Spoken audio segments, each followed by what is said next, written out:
La découverte à l'intérieur de la pierre mouvante était si troublante que même les personnes chargées de l'examiner auraient préféré qu'elle n'ait jamais été faite. Pendant des mois, il n'existait qu'une seule preuve, une vidéo de drone de 11 secondes, capturée par hasard par un électricien qui voulait simplement filmer le coucher du soleil. Si tu aimes ce genre d'histoires énigmatiques, reste bien jusqu'au bout, abonne-toi à la chaîne et écris déjà dans les commentaires si tu penses que certains endroits devraient rester scellés. Au début, presque tout le monde pensait à une supercherie. Les géologues débattaient pour savoir si la vidéo pouvait être authentique. Les autorités affirmaient qu'il ne s'agissait que de lumière se réfractant sur du basalte humide. Mais peu de temps après, des barrières apparurent. Des panneaux d'avertissement furent plantés dans le sol. Une partie de la falaise que des millions de visiteurs parcourant un Keksam chaque année fut soudainement interdite d'accès. Officiellement, il s'agissait d'un risque de chute de pierre. Officieusement, plus personne ne voulait parler de cet endroit. L'homme qui avait filmé la vidéo s'appelait Kieran Doyle. Il avait 34 ans, était électricien à Dublin, ni chercheur, ni archéologue, ni adepte des théories du complot. Il s'était simplement rendu sur la côte d'Antrim parce que le ciel était dégagé et qu'il voulait capturer quelques belles images de la chaussée des géants. Ce paysage célèbre, composé d'environ 40 000 colonnes de basalte hexagonales, semblables aux vestiges d'un immense escalier surgissant de la mer. Depuis 1986, cet endroit est classé au patrimoine mondial. La science explique sa formation par d'énormes coulées de lave il y a environ 60 millions d'années. La légende, elle, raconte que le géant Finmakul aurait construit un passage vers l'Écosse. Doyle connaissait cet endroit. Il avait déjà fait voler son drone là-bas à de nombreuses reprises. Mais ce soir-là, quelque chose se produisit qui ne correspondait à aucune légende. Alors que la caméra balayait lentement la falaise, un énorme bloc de basalte se mit soudain à bouger. Il avait à peu près la taille d'une camionnette et devait peser plusieurs tonnes. Pourtant, il glissa vers l'extérieur, lentement et sans à-coups, comme s'il était suspendu à une charnière invisible. Derrière lui, il n'y avait que de l'obscurité totale. Pendant 11 secondes, l'ouverture te resta visible. Puis, la pierre se referma, sans fissure, sans jointure, sans aucune trace visible. Doyle resta ensuite assis dans sa voiture, rejouant la vidéo encore et encore. La première fois, il pensa à une erreur d'image. La deuxième fois, à un effet de lumière. La troisième fois, il comprit que quelque chose avait réellement été là. Le soir même, qu'il mit la vidéo en ligne, il n'y pensa pas davantage, mais le lendemain matin, son téléphone n'arrêtait plus de sonner. Messages, appels, emails, des personnes de tous horizons voulaient lui parler, géologues, journalistes, mais aussi des gens fascinés par les phénomènes inexpliqués. Tous posaient la même question. Était-ce réel? Parmi les appelants se trouvait la docteure Sarah Brennan, une géologue expérimentée de Belfast. Elle étudiait cette région côtière depuis plus de 15 ans et était considérée comme l'une des plus grandes spécialistes des formations basaltiques locales. Habituellement, elle ignorait les vidéos virales, mais celle-ci la hantait. Lors du premier visionnage, elle resta sceptique. Au deuxième, elle fronça les sourcils. Au troisième, elle se tut. Et au quatrième, elle saisit son téléphone et appela Doyle personnellement. Elle lui dit que sa vidéo remettait soit en question tout ce que l'on savait sur le basalte, soit qu'il s'agissait du faux le plus élaboré qu'elle ait jamais vu. Le lendemain matin, elle se trouvait elle-même sur la falaise. Le vent venait de l'Atlantique, froid et constant, comme souvent sur cette côte. Brennan installa son radar de sol exactement à l'endroit visible sur la vidéo. Cet appareil, appelé radar à pénétration de sol, permettait théoriquement de visualiser les structures sous la surface. Elle lança la mesure. Lorsque les données apparurent sur l'écran, elle resta immobile. Son assistant raconta plus tard qu'il avait d'abord cru que l'appareil était tombé en panne, car elle restait simplement là, fixant le moniteur. Pendant près de 2 minutes, elle ne dit rien, n'écrivit rien, ne toucha à rien. Puis il comprit pourquoi. Le radar montrait quelque chose qui ne pouvait pas être là. Une cavité à l'intérieur de la falaise, environ 4 mètres de profondeur, 8 mètres de largeur, entièrement enfermée dans la roche massive, sans aucun accès visible. Cela aurait déjà été une découverte sensationnelle. Mais ce n'était pas tout. À l'intérieur de cette cavité, l'appareil détectait 7 formes verticales, chacune plus grande qu'un humain, espacées de manière régulière, disposées selon une configuration précise, et toutes orientées dans la même direction, vers l'endroit où la pierre s'était ouverte dans la vidéo. Le basalte se forme à partir de lave en fusion extrêmement chaude, Tout ce qui s'y trouve est normalement détruit. Il n'existe aucun processus connu permettant à de telles structures d'être enfermées et de rester intactes pendant des millions d'années. Et pourtant, c'était exactement ce que montraient les données. Le lendemain, un autre expert arriva, le docteur Ian Gallagher, spécialiste de l'analyse des données souterraines. Il avait dirigé de nombreux projets à travers l'Europe. Il était habitué à voir des choses inhabituelles, mais pas comme ça. À 20 minutes seulement après le début de ses propres mesures, il dut s'arrêter. Ses mains tremblaient tellement qu'il dut poser sa tablette.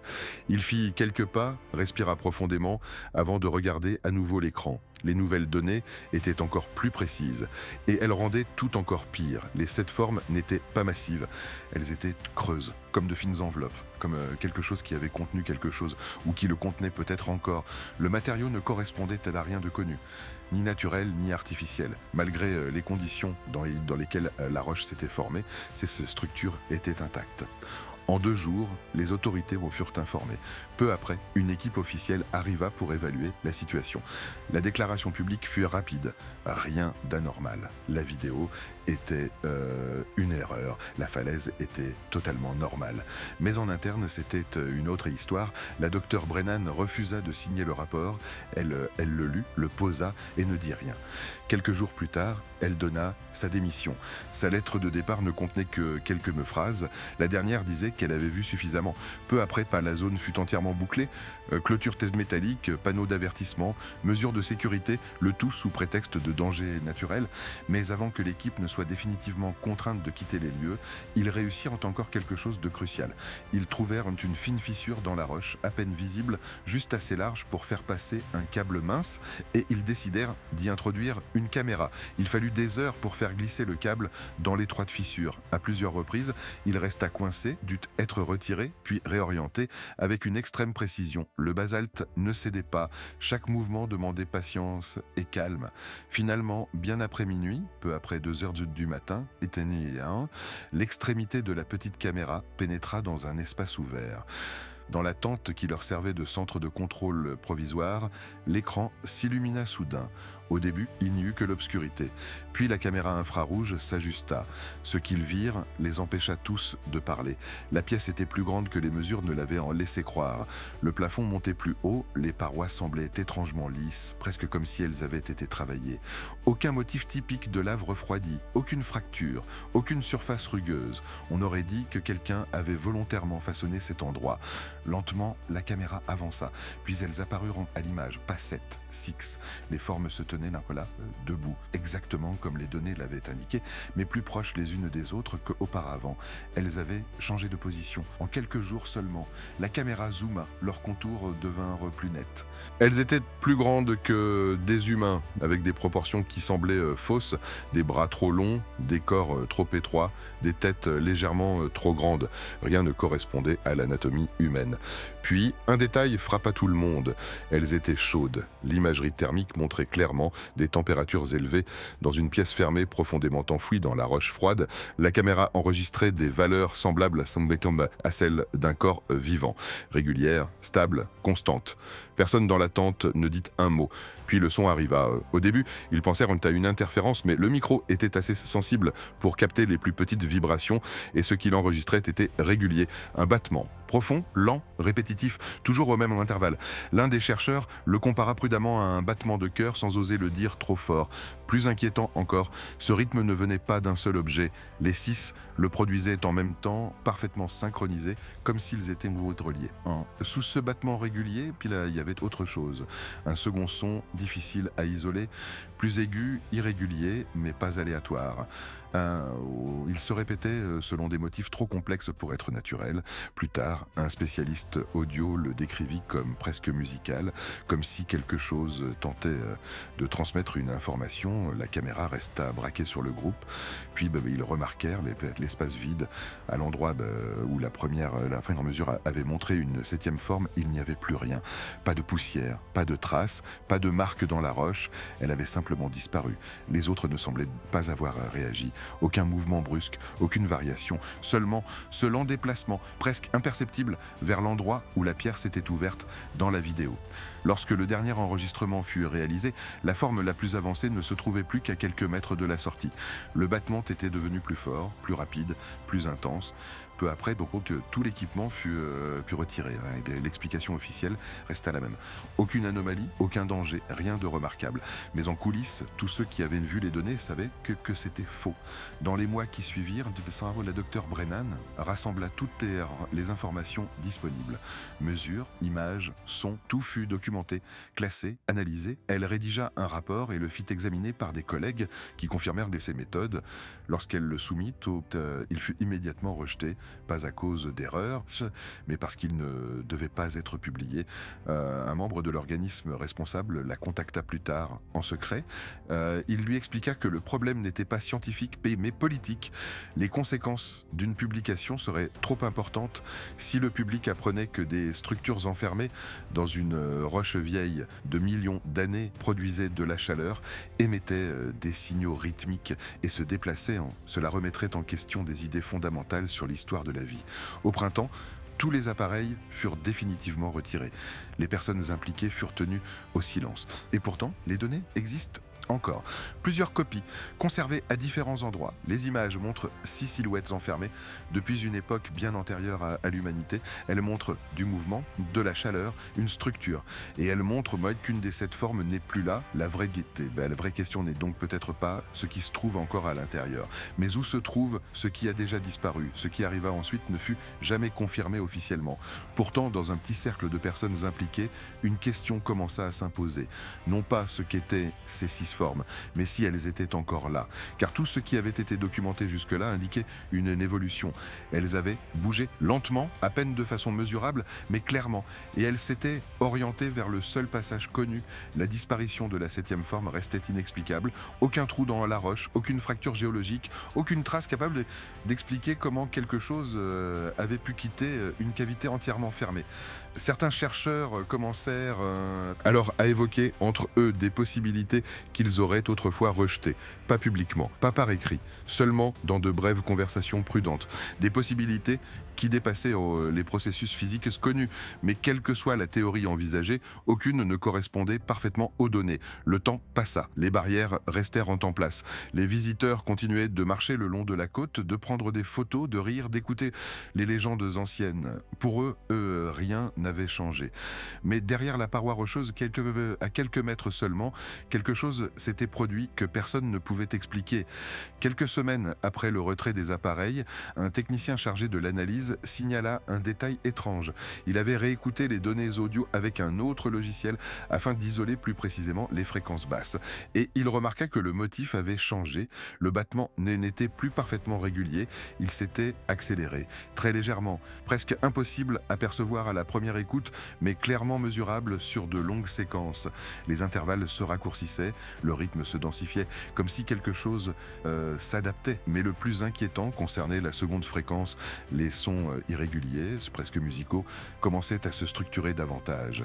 Les répétitions devenaient plus nettes, les séquences plus longues. Cela semblait moins aléatoire, moins chaotique, plus intentionnel. Ces observations ne furent jamais transmises officiellement, mais elles renforcèrent une impression déjà partagée par plusieurs membres de l'équipe que ce qui se trouvait là-bas ne se contentait pas d'exister, mais réagissait. Quelques mois plus tard, Brennan tenta une dernière fois d'obtenir l'accès au site. Elle déposa une demande officielle justifiée par la nécessité de nouvelles analyses géologiques. La demande fut rejetée, sans explication. Dans le même temps, le périmètre de sécurité fut étendu. De nouvelles clôtures se vitront, davantage de panneaux, d'une surveillance renforcée. Officiellement, rien ne changeait, il s'agissait toujours de dangers naturels, mais en interne, tout le monde savait que ce n'était pas la vraie raison. Certains pensaient que d'autres observations avaient été faites sans jamais être consignées, d'autres estimaient que les autorités ne voulaient simplement prendre aucun risque, car même sans nouvelles données, un fait restait incontestable. La pierre était ouverte au moins une fois, et au moins une des formes n'était plus là où elle se trouvait à l'origine. Ces deux éléments suffisaient à eux seuls à remettre en cause toute explication rassurante.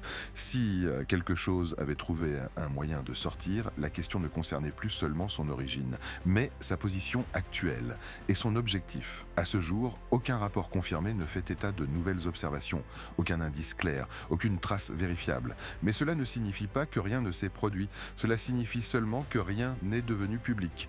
Les 6 formes restantes, vu si elles sont encore à l'œuvre, se trouvaient, selon les dernières données, à seulement quelques pas de la sortie. Leur activité avait augmenté, leurs signaux s'étaient intensifiés, et si elles ont continué à se déplacer, alors la situation pourrait déjà être différente aujourd'hui. Peut-être que la cavité s'était désormais vide, peut-être que la pierre s'est ouverte une seconde fois, ou peut-être que quelque chose attend toujours là, immobile, exactement comme avant, simplement plus proche de la sortie que jamais. C'est peut-être cela, au fond, le plus inquiétant dans toute cette histoire. Il n'y a pas de moment précis où tout commence ou se termine, pas d'explosion, pas de rupture visible, pas d'instant dramatique que l'on pourrait désigner clairement, seulement des données, des images, de petits changements et la lente prise de conscience que quelque chose n'est plus comme il devrait être. Plusieurs des personnes impliquées ont complètement disparu de la vie publique après cet incident. Aucun entretien, aucune publication, aucune conférence. Des scientifiques qui avaient consacré leur vie à la recherche ont soudain choisi le silence. Pas parce qu'ils n'avaient rien à dire, mais peut-être parce qu'ils en savaient trop. Un technicien resté anonyme expliqua plus tard, lors d'une conversation privée, que ce n'étaient pas les images et la même Jeben qui l'avaient le plus troublé, mais ce qui suivit. Les semaines durant lesquelles il savait ce qu'il avait vu, alors que le monde extérieur continuait normalement. Les gens travaillaient, partaient en vacances, faisaient des projets, et lui ne pouvait s'empêcher de penser qu'au même moment, il y a quelque part, profondément enfoui dans la roche, ou peut-être déjà ailleurs, existait quelque chose qui ne correspondait pas à notre monde. Ce qui le perturbait le plus, c'était la synchronisation, ce battement uniforme, cette coordination parfaite entre les formes. Cela ne semblait pas aléatoire, pas biologique au sens habituel, plutôt comme un système, quelque chose qui fonctionnait selon des règles précises, un rythme commun. Et si c'était un système alors qu'une autre question s'imposait, y en avait-il d'autres, pas seulement à cet endroit, mais ailleurs, profondément enfouis sous la surface, dans la roche, la glace, les sédiments, dans des zones jamais explorées, des lieux où personne n'a jamais cherché ce genre de structure, simplement parce que personne n'imaginait qu'elles puissent exister. La Terre est pleine de zones inconnues, des fosses océaniques, des cavités souterraines, des couches de roches restées intactes pendant des millions d'années. L'idée que quelque chose s'y trouve, que nous ne comprenons pas, n'est pas impossible. Mais ce quelque chose, tel qu'il est décrit ici, dépasse toute catégorie connue. Et il y a aussi le facteur temps. 60 millions d'années, une durée si immense qu'elle échappe à toute compréhension réelle. Des espèces apparaissent et disparaissent en une fraction de ce temps. Les continents dérivent, les climats changent entièrement, et pourtant, quelque chose aurait survécu à tout cela, intact, ou peut-être pas tout à fait, car les données suggéraient une évolution, une augmentation de l'activité, une transformation des motifs, comme si un état nouveau était en train d'être atteint, comme si quelque chose se réveillait, même si ce n'est qu'une interprétation, un fait demeure. La dernière position connue de la forme la plus avancée se trouvait à seulement quelques mètres de la sortie. Et cette sortie s'était déjà ouverte une fois. Rien ne prouve qu'elle ne s'était pas ouverte à nouveau, mais rien ne prouve non plus le contraire. C'est peut-être pour cela que cette histoire ne disparaît pas, qu'elle revient sans cesse racontée, analysée, discutée, non pas parce qu'il existe des réponses claires, mais parce que les questions restent. Qui avait-il réellement là-bas ? Comment cela est-il arrivé là ? Et surtout, est-ce encore là ? Ou bien quelque chose a-t-il déjà changé sans que nous nous en rendions compte ? Et c'est ici que tout bascule encore une fois, car même si aucune nouvelle image n'a été rendue publique, même si rien n'a été confirmé officiellement, un détail persiste. Les données ne disparaissent pas. Bukipata. Tout ce qui a été enregistré, images, sons, mesures, existe encore quelque part. Pas en un seul endroit, mais fragmenté, sauvegardé, copié, partagé. Ceux qui ont participé au projet ne se sont pas contentés de se taire. Certains ont veillé à ce que ce qu'ils avaient vu ne soit jamais totalement perdu. On raconte que plusieurs ensembles de données sont stockés sous forme chiffrée sur différents systèmes, sans connexion directe entre eux. Personne ne possède l'ensemble complet. peut-être volontairement, car voir l'ensemble signifierait tout comprendre en même temps, chaque mouvement, chaque variation, chaque détail, et peut-être que c'est précisément là que réside le véritable danger. Un ancien analyste qui n'eut accès aux données que brièvement expliqua plus tard que ce n'était pas une image en particulier qui l'avait marqué, mais la séquence. Lorsqu'on superposait les positions des formes sur plusieurs jours, un motif apparaissait, pas aléatoire, pas chaotique, mais dirigé. Le déplacement ne menait pas simplement vers l'ouverture, il suivait un angle légèrement décalé, comme si quelque chose ne visait pas directement la sortie, mais un point à côté.